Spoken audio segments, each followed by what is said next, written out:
Hey everybody, we are here at Philip Wise's new Wookiee workshop for the Replica Prop Forum North Texas Prop Party.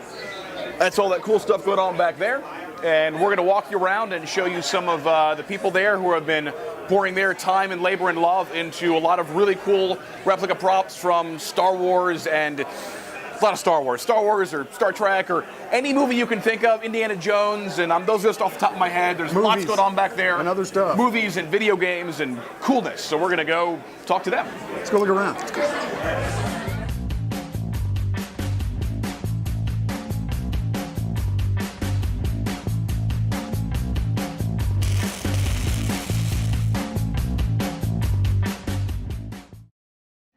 This is Kevin Gossett, who you may know from previous videos. He's worked with us in the past, and we're going to talk about his Captain America costume. Yes. So this has been a labor of love for getting close to a year now. We actually sourced the guy who did the screen printing for the films. So he was able to replicate right to the source. The textured fabric through three-dimensional screen printing. So we did the navy and the red and the white. And then we found a tailor that was able to accurately recreate the actual details of the suit.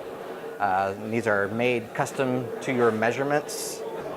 We started with a base costume. The company that actually tailored these, they already had a version in the works.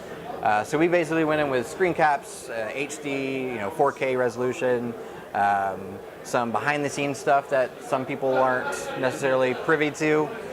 So we had a little bit of a head start with that as well. Just making sure that we were getting a lot of the details captured, especially in the ab area where we've got all these textures going. And they had a really good base to start with. It was just kind of all about tweaking it and really getting... I assume there's already a pretty robust sub-thread going on the RPF about this costume for this Captain America from... Which movie is this from? This is the Civil War version. Okay. So this is the latest one. It's very similar to the Age of Ultron. This is going to make a little tweak, so you got to get another one. Yeah, basically the star area was a little different on that suit. The sleeves were white, so some subtle differences, but movie to movie, they've got to make those changes. They've got to sell action figures. So yeah, there's been a ton of research that went on the RPF, Facebook groups. There's a couple different Facebook groups I'm involved in around Captain America, so lots of different research, lots of different people putting in their input. And when we went live with the run that we did, we went straight to the people who were actually buying and wanted to get their input. What do you notice? What do you see that we don't see? And that kind of. So it was really a group collaborative effort. Basically. It looks really good. They just came to my doorstep about a week ago. So I've still got a little bit of work to do. There's some urethane rubber detailing that'll go on the chest and the shoulder bells. Obviously the belt and harness, we've got that will go on there as well. But really, really happy with how it turned out. I think the first time we met you, maybe the second, you had brought the raw rubber piece to one of our prop parties at our shop. That's right. And there's definitely a lot more has gone into that with the leather and all the vinyl that are not vinyl. Blanking on words here. Yes. Strapping. I can words. I know what stuff is made of. Strapping. Yes. So did a lot of work to the helmet too. Weathered the chin piece. Actually, the leather work was laser cut and then stitched together, and then everything is attached. Did a little bit of paint work to the helmet itself with the silver detailing, adding in real rivets to kind of give it that real world look. So, is there any more work you're doing on this? Yeah. Okay. So this will get some weathering done to it, dirty up those white panels to make it look a little more worn. And then, like I mentioned, some of those urethane details will get added. But once that's done, it's pretty much done. Some communist blood, maybe some Nazi blood? Yeah. I think there's going to be a little speck of Hitler blood right there. So. All right. Yeah. Punch Hitler. It is okay to punch Hitler. Approved. Captain America approves. I'm now here with Armando Gonzalez, a.k.a. Funky Jedi, and Ant-Man. So it's kind of an interesting story behind this. First of all, for the people that are major Ant-Man fans like I am, you'll immediately notice that it's not completely screen accurate. You'll see a zipper down the front where the one that Paul Rudd wore, it's got a zipper up the back. So there's no seam or no visible seam as to him putting it on the front. It all goes in from the back. This was made by a company, I'm not positive, I think it's called Red River Leathers. I'm not positive though. They made about 15 of these, and after about the 15th one that they made, they got a cease and desist from Marvel. And they're like, you can't sell these anymore or we're gonna sue you. So about 15 of these things made it out the door. It's real street leathers. I mean, it's body armor. If you put this thing on, it's very, very, very substantial. Very stiff, but it's close enough for what we're trying to do. I put it on a flexible mannequin. It's a flexible flock mannequin, so you can move all the fingers, you can move the arms. You're not limited to anything. The helmet, it's believe it or not, it's actually a really cheap helmet. It's a cheap vinyl one. You can buy it from China. It'll cost about 70, 80 bucks. What I did to it though is I cut out inside the mouthpiece and I just put screen behind it in case somebody was ever gonna wear it, you could actually breathe.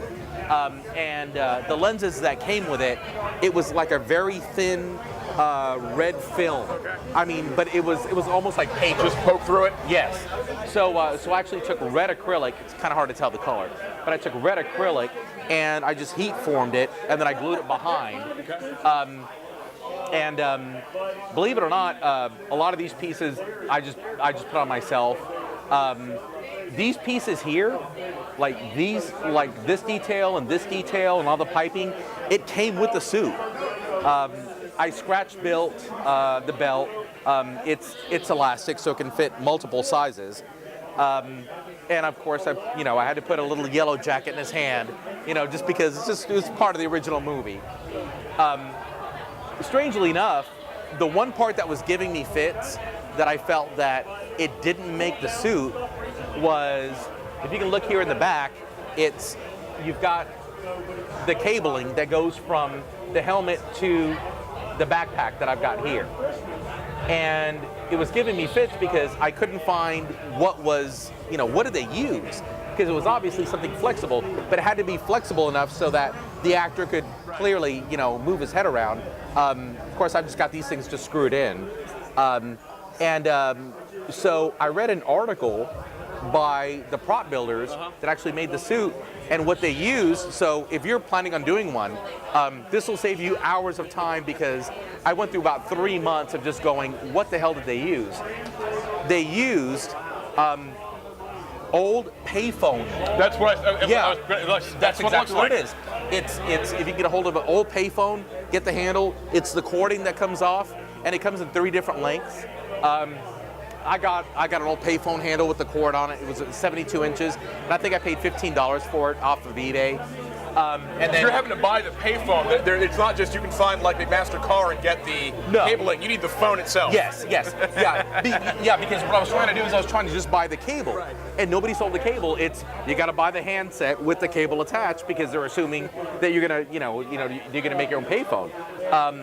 So there's still someone out there making payphones with cords on them for doing repair work or something? All right. Oh yeah. They're not dead. Yeah, like I said, for about 15, 20 bucks, you can get your own cabling, and I got so much of it, so I was able to put this little extra detail on it. Again, it's not completely accurate. I don't know that it ever will be. What I intended to do, but I ran out of time, is I wanted to light up the eyes, and there are a couple of other details here that I've kind of already made, like little kits to where several parts of the helmet is going to light up. These 2 parts eventually will light up as well.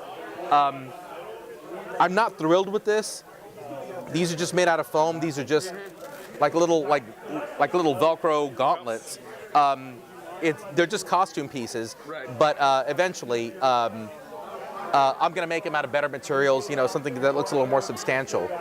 But yeah, if you can still find them, you can get the jacket, you can get the pants. I want to say that the jacket originally was about $400, and I think the pants were about $350. As far as the boots go, the boots not at all accurate. So for those haters out there, before you start coming back and going, oh, those boots are wrong, dude, we know the boots are wrong. However, what we do know is that the boots were custom made for Paul Rudd for the movie. Obviously, I'm not, I don't have the kind of wallet that it takes to go and get the custom boots, but I found motocross boots, and they were relatively cheap. They were probably 60, 70 bucks.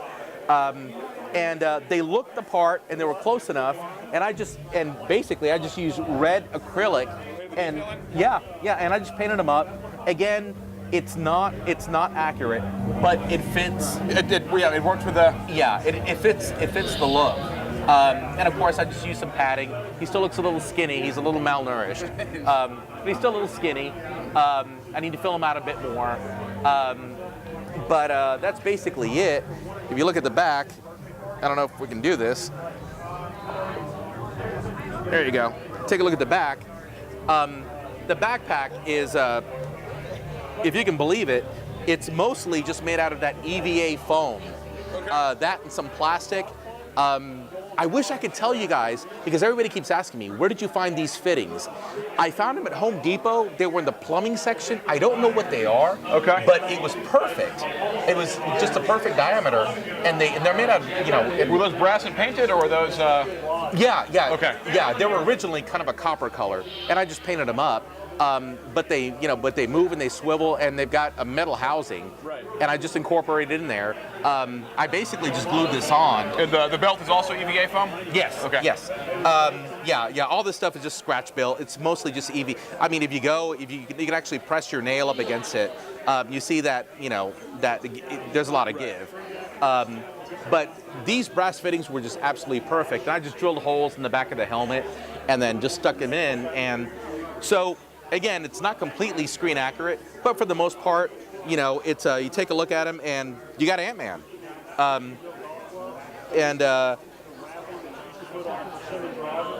I would recommend, if you are going to build your own, there is a Cosplay Chinese company out there that sells a suit. Now, it's not made out of leather.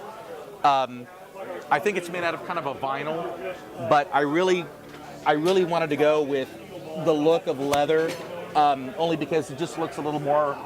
It looks a little more refined. It looks a little more professional. It looks a little more. If it's going to be in person, you want it to not look like plastic. Exactly, because it looks great on pictures. Yeah. But when you put it on and you get up close, you're like, it just doesn't move right. It looks cheap, and when you touch it, but you get up close and it smells like leather. It is leather. Yeah. So that's kind of it. I'm glad you guys like it. All right. Thank you, Foggy. No, We'll see you around. sir.